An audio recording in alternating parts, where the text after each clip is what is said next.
Let's take an example.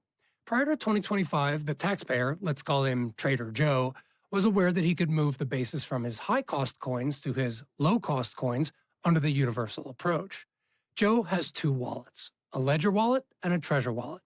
Joe had one Bitcoin in the Ledger wallet that he wisely bought on January 1st, 2017 for, say, $5,000.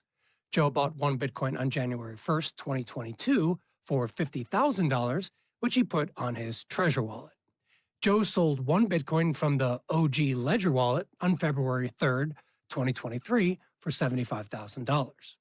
Not crazy about using his low Ledger basis to report the sale, Joe instead moved the $50,000 basis from the Bitcoin in the Trezor wallet over to the Ledger wallet sale to calculate his gains. At the end of the day, Joe paid tax on $25,000, not $70,000 worth of gain. Pretty neat.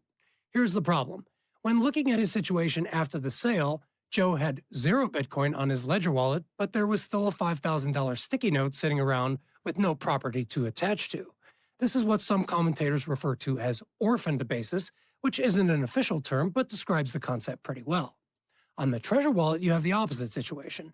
There's still one Bitcoin sitting there, but mathematically its basis was stripped away to allocate to the Ledger Bitcoin sold. In other words, there's an orphaned asset on the Trezor.